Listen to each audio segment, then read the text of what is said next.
प्रधानमंत्री को, गृह मंत्री को, लॉ मिनिस्टर को, इन सारे संसदीय कार्य मंत्री को, उनको सबको जो लेटर दिए गए हैं, एससी कमीशन को जो मिला गया है, इन सबको कहा गया कि कल ये मत कहना कि आपने हमें बताया क्यों नहीं करोगे तो समाज आंदोलन करेगा पूरे देश में। सरकार के उस षड्यंत्र को नहीं समझ रहा है जिस षड्यंत्र के तहत ये प्रतिमा हटाई गई है। जिस तरह से बाबा साहब का अपमान करने की कोशिश की गई है, हमारे इतिहास को मिटाने की कोशिश की जा रही है, घिनौनी साजिश है। 2027 दूर थोड़ी है।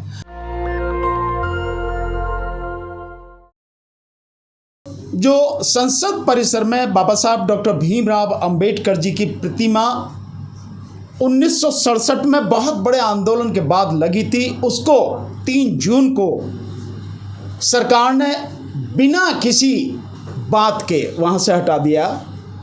बहाना संसद परिसर का सौंदर्यीकरण। उस प्रतिमा से खूबसूरती बढ़ रही थी, उसमें कहीं कोई कमी नहीं आ रही थी, लेकिन यह बहाना।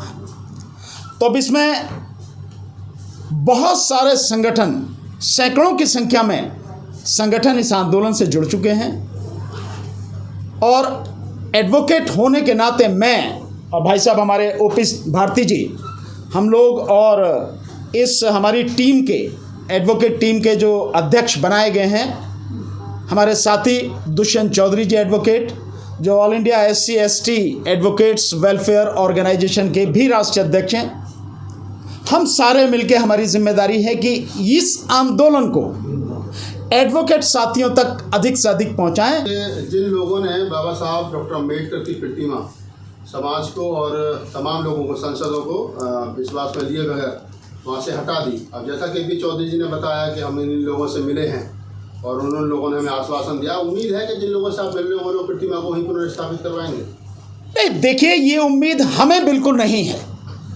कि वो लोग हमारे कहने से प्रतिमा वहाँ स्थापित करा देंगे, लेकिन जब कोई तंत्र होता है, सरकारी व्यवस्था होती है, तो उसमें पहली जो काम करने का तरीका वो ये है कि जो लोग, आखिर उसमें लगाएगा कौन, प्रतिमा को लगाएगा कौन? या तो संसद सचिवालय जो है उनके वहाँ से होगा, लोकसभा अध्यक्ष उनके हाथ में है, और वो जिस तरह की इन पिछले 10 साल में काम कर रहे हैं, वो सरकार के बिना एक कदम भी, 1 मिलीमीटर भी हिल नहीं सकते। तो अल्टीमेटली सरकार कहेगी तो ही वो सबको काम होगा। इसलिए ये औपचारिकता है कि सरकार को सूचित करना, प्रधानमंत्री को, गृह मंत्री को, लॉ मिनिस्टर को, इन सारे संसदीय कार्य मंत्री को, उनको सबको जो लेटर दिए गए हैं, एससी कमीशन को जो मिला गया है, इन सबको कहा गया कि कल ये मत कहना कि आपने हमें बताया क्यों नहीं। कल आप ये शिकायत नहीं करना कि यार पहले हमसे तो आके मिल लेते, करना तो हम ही को है। इसलिए उनको बाकायदा लेटर देके समाज की जो पीड़ा है, समाज के अंदर जो गुस्सा है, जो दर्द है, उससे अवगत करा दिया गया है। उन्हें एक समय सीमा दे दी गई है, उससे पहले आप इस मूर्ति की पुनर्स्थापना उसी जगह पर करें जहां पर वो पहले थी। अगर इसके बाद भी सरकार नहीं करती है तो इसका मतलब नहीं है कि हम सरकार से हाथ जोड़ के कोई बात करें या सरकार के मंत्रियों का हम आके स्वागत करेंगे वहाँ पे मंच पे किसी को नहीं चढ़ने दिया जाएगा। ये उनका मंच नहीं है। जो काम होगा वो वही उनका काम है, उसे करें, उसके बाद करके आए और तब मंच पर स्वागत करेंगे। वो कहें आके दिया, हमने जो आपने मांग की थी हमने उसको पूरा कर दिया, इसलिए हम आपके बीच में आए, करें, कोई दिक्कत नहीं है। लेकिन कोई ये समझता हो कि उनकी गुलामी की जा रही है, उनको नहीं, कोई वो नहीं है, केवल सूचना दी जा रही है तुम्हारा काम है, करो, नहीं करोगे तो समाज आंदोलन करेगा पूरे देश में। और आंदोलन तब तक चलेगा जब तक वो प्रतिमा अपने मूल स्थान पर जहां पर पहले थी वहीं स्थापित सरकार द्वारा नहीं कर दी जाती, तब तक आंदोलन चलेगा। उसकी शक्ल हो सकती है अलग अलग। क्या सर आपने 131 जो SC ST के सांसद हैं या 4000 विधायक है पूरे देश में, उनसे भी आपने कोई सूचना दी है, उनको इनवाइट किया है आंदोलन के लिए? हम लगातार मिलने की कोशिश कर रहे हैं, लगातार मिलने की कोशिश कर रहे हैं। जो मिल जाते हैं उनको बता रहे हैं, जो नहीं मिलते हैं, समय नहीं दे रहे हैं, वो भी सारी चीजें ध्यान में हैं। सरकार के उस षड्यंत्र को नहीं समझ रहा है जिस षड्यंत्र के तहत ये प्रतिमा हटाई गई है। जिस तरह से बाबा साहब का अपमान करने की कोशिश की गई है, हमारे इतिहास को मिटाने की कोशिश की जा रही है, और उस प्रतिमा के वजह से 14 अप्रैल को जो यहाँ मेला लगता था, पूरा दिल्ली NCR और देश भर के लोग, बाहर से आए हुए लोग, और 6 दिसंबर को बाबा साहब के महापरिनिर्वाण दिवस पर जो लोग यहाँ इकट्ठे होते थे, और आपस में जो लोगों का इंटरेक्शन होता था, जो एक अपनत्व का भाव बन रहा था, जो ताकत बन रही थी, उस ताकत को तोड़ने की घिनौनी साजिश है। प्रतिमा हटाना ही केवल मकसद नहीं है, उसके पीछे ये साजिश है। अगर किसी वकील को या किसी व्यक्ति को ये साजिश समझ में नहीं आ रही तो मुझे इससे ज़्यादा कुछ कहने की ज़रूरत नहीं है कि बड़े अफसोस की बात है। और अगर कोई साथी, कोई वकील, कोई डॉक्टर, कोई इंजीनियर, समाज का कोई साथी, कोई संगठन इसमें भाग नहीं लेना चाहे, कोई दिक्कत नहीं, वो बैठे घर पे। लड़ने वाले बहुत हैं, चिंता करने की क्या बात। प्रतिमा तो स्थापित कर दी है ना सर, जो प्रेरणा इन्होंने पार्क बनाया, कहाँ स्थापित कर दी है? वहीं संसद में। हमारा मकसद क्या है? वहाँ स्थापित कर दी है तो वहाँ अपने सबके साथ में कर दिए। ऐसे समझो कि जैसे आप अपने घर की सफाई करो तो कुछ चीज़ हटा के एक कोने में सारी इकट्ठी कर दो कि भाई इन्हें यहाँ रख दो।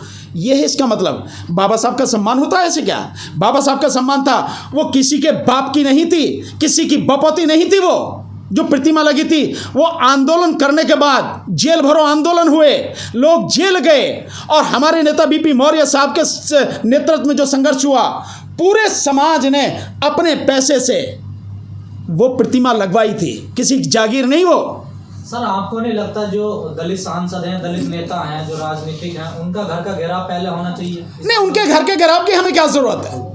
नहीं, निश्चित रूप से जब वक्त आएगा तो उनका बायकॉट करेंगे। जिम्मेदारी उनकी है, लेकिन जिम्मेदारी आपकी भी है, जिम्मेदारी मेरी भी है। अगर वो अपनी जिम्मेदारी नहीं निभा रहे या कोई अपनी जिम्मेदारी नहीं निभा रहा तो इसका मतलब ये थोड़ी है कि हम भी अपनी जिम्मेदारी ना निभाएं। मत निभाएं, उसका सही समय पे इलाज करेंगे। ये मालूम है हमें कि वाकई में पहली जिम्मेदारी उन्हीं की है, क्योंकि वो इसीलिए तो भेजे गए समाज का जो उसका संरक्षण करें। पर अगर वो अपनी जिम्मेदारी नहीं निभा रहे, हम उन्हें याद दिलाने की कोशिश करें, फिर भी याद नहीं आ रहा तो कोई बात नहीं, हम लड़ेंगे, हम संघर्ष करेंगे। 2024 के लोकसभा चुनाव में 2 नेताओं ने वोट मांगे थे दलितों से, पिछड़ों से, बाबा साहब के नाम पर, संविधान के नाम पर, कि आप हमें वोट दीजिए। इंडिया गठबंधन के लोग हैं, वो राहुल गांधी और अखिलेश यादव। वो सदन में क्यों नहीं उठा रहे इस मामले को? वो तो शिव जी की तस्वीर दिखा रहे थे सदन में, राहुल गांधी। नहीं, वो किसी की भी तस्वीर दिखाएं, वो नहीं उठा। निश्चित रूप से वोट मांगे थे। वोट कौन नहीं मांगता? वो तो हर कोई मांगता है। क्या वो लोग भी? कौन जो ये वोट लेकर दलितों के उत्तर प्रदेश में? अगर वो नहीं कर रहे हैं तो इस बार वोट ले लेंगे हमसे। वो भाई समाज ने वोट उन्हें दिया कि आपको इसलिए वोट दे रहे हैं कि जो सरकार लगातार समाज पर अत्याचार कर रही है, SC ST OBC माइनॉरिटी पर, जो धर्म और जाति के नाम पर लोगों को बांट रही हैं, उनकी जिंदगी जहन्नुम बना दिए, देश का बेड़ा गर्क कर दिया है, उनके खिलाफ संविधान को बचाने के लिए, आरक्षण को बचाने के लिए हम आपको वोट दे रहे हैं। कोई दिक्कत नहीं, समाज ने अपना फर्ज निभाया, अपनी जिम्मेदारी निभाई। लेकिन अगर वो नेता अपनी जिम्मेदारी नहीं निभाएंगे तो क्या जरूरी हमने ठेका ले रखा कि अगली बार हम उन्हें वोट देंगे? चुनाव तो आ रहे हैं, अभी 3 महीने बाद जो चुनाव होंगे 3-4 राज्यों में, उसके बाद में आपके दिल्ली में चुनाव होंगे, फिर उसके बाद में बिहार में चुनाव होंगे, और फिर मतलब सभी जगह। तो इसमें कहाँ की कौन सी बात है? 2027 दूर थोड़ी है, 2.5 साल बाद 2027 भी आएगा और साथ में पंजाब भी आएगा, उत्तर प्रदेश पंजाब दोनों साथ में। तो हमने कोई कसम थोड़े ना गाली की इन्हीं को वोट देंगे, या उनकी पूंछ पकड़ ली हमने। सर वो संसद तो अब रही नहीं, तो अब उस लगाने क्या फायदा? तो नए संसद बनी। क्यों फायदा क्यों नहीं है? कौन कहता वो संसद नहीं है? उसका गेट उसी के सामने है, कैसे नहीं है? उसी जगह जहां थी वहां स्थापित की जाए। और अगर आप ये कहते हो तो ये बात मांग करें, समाज इस बात का फैसला करे कि जो नई संसद है उस नई संसद में भी बाबा साहब की प्रतिमा लगाई जाए। क्या दिक्कत है इसमें? सर अपोजिशन में जितनी भी पार्टी है, किसी भी पार्टी ने समर्थन दिया है क्या इसको? किसको? जो अभी 9 तारीख को होने वाला है। पार्टियां कभी समर्थन देती हैं आपको? कभी कोई पार्टी समर्थन देती है? नहीं देती ना। हमने पार्टियों का समर्थन मांगा, हमने सिंपल ये बात कही है जो सांसद हैं वो भी हमारे सांसद हैं, वो वहाँ इस सवाल को उठाएं। और बाकी जो अपोजिशन पार्टियां अगर वो समझती हैं कि हमारी मांग जायज़ है और वो हमारा वोट चाहती हैं तो उन्हें हमारी बात उठानी पड़ेगी। नहीं उठाएगी तो हमारे पास ऑप्शन है ना। सर आपने आला कमानों से बात की पार्टी की? कौन से आला कमान? हम प्रयास कर रहे हैं, लेकिन आला कमान कोई भी अभी समय नहीं दे रही है। कोई दिक्कत नहीं है, हम प्रयास कर रहे हैं लोकतांत्रिक तरीके से। देंगे अच्छी बात है, नहीं देंगे तो हम अपने तरीके से काम करेंगे। कपिल साहब जी सर, एक सवाल। सरकार ने कहा है कि SC इसमें सौंदर्यीकरण की बात की है पार्लियामेंट के, कि हमने सौंदर्यीकरण करने की वजह से बाबा साहब की स्टेचू को वहाँ से हटा दिया गया। तो क्या सरकार के ऊपर SC एक्ट का मुकदमा दर्ज नहीं हो सकता? देखिए, मुकदमा भी हो सकता है, इसमें कोई ऐसी बात नहीं है, लेकिन आप हर चीज को मुकदमे में, एफआईआर में, कोर्ट में ले जाने से पहले उसका जो और हल है, पहले आप उस पर कोशिश कीजिए। वो कोशिश आखिर करेगा कौन? आप समझ रहे हो कि आप मुकदमा कर दोगे, इसके जो आप इसके दूसरे जो नुकसान होंगे आप उन्हें भी सोचिए। आप बहुत आसान है कह देना कि मुकदमा कर दो। अगर आप मुकदमा करेंगे तो आप किसी भी पॉलिटिकल पार्टी से, किसी भी पॉलिटिकल व्यक्ति से आप कुछ नहीं कह सकेंगे। फिर तो वो तो कह देगा भाई आपने मुकदमा कर दिया, अदालत में जो अदालत करेगी करवाओ जैसे। और अदालत कैसे काम करती है आप सबको बहुत अच्छी तरह से मालूम है। सो मेरी व्यक्तिगत राय हमेशा से ये रही है कि अदालत में हम जाएं तो सबसे बाद का हमारा वो ऑप्शन होना चाहिए। उससे पहले हम पॉलिटिकल लेवल पर, पॉलिटिकल एंड पर इन सारी चीज़ों को निपटाएं, वही बेहतर है। इसमें एक सबमिशन और था। अभी सवाल आया कि राजनीतिक दलों का समर्थन। देखिए, वर्ष 1997 में जब सुप्रीम कोर्ट ने SC/ST के आरक्षण को खत्म करने के लिए 5 आरक्षण विरोधी आदेश जारी किए थे, तो बिना किसी राजनीतिक मदद के इस समाज के लोगों ने इस दिल्ली की धरती पर आंदोलन किया था। और उस आंदोलन के चलते सरकार को संविधान में 3 संशोधन 81 और 82 और 85 करने के लिए मजबूर होना पड़ा था।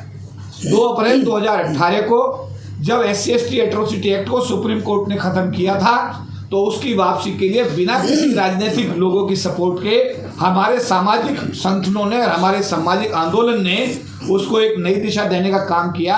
हमारे बच्चे शहीद हुए, पूरे देश में भारत बंद हुआ, और उसके बाद में सरकार को संविधान में संशोधन करके इस SC/ST एट्रोसिटी एक्ट को बहाल करने का काम करना पड़ा। हम लोग सामाजिक लोग हैं, ये राजनीतिक सभा नहीं है, प्योरली सामाजिक संगठन, इसमें धार्मिक संगठन और सरकारी अधिकारी कर्मचारी संगठन मिलकर के सब 93 में यही लोग आंदोलन कर रहे थे। 2018 में इन संगठनों ने और देश के आम आदमी ने मिलकर जो है आंदोलन किया था। और ये जो 9 अगस्त का जो आंदोलन है, ये भी समाज का आंदोलन है, क्लियर कर लें हम, ये समाज का आंदोलन है। और इस आंदोलन की ताकत को जैसा अभी भानु प्रताप जी ने कहा कि अगर किसी ने वोट ले भी लिया है तो इस भ्रम में ना रहे, आने वाले समय में समाज फिर डिसीजन लेगा, डिसाइड करेगा, और जो हमारे मुद्दों को, हमारे समाज के कॉज को सपोर्ट करेगा, हमारा समाज उसका समर्थन करेगा। नेशनल दस्तक की आपसे गुजारिश है कि अगर इसको बचाना चाहते हैं तो नेशनल दस्तक को सब्सक्राइब करने के लिए रेड कलर के सब्सक्राइब बटन को दबाएं, फिर बेल आइकन की घंटी दबाएं। नेशनल दस्तक को बचाने के लिए बहुत जरूरी है कि हर खबर को शेयर करें, लाइक करें, कमेंट जरूर करें।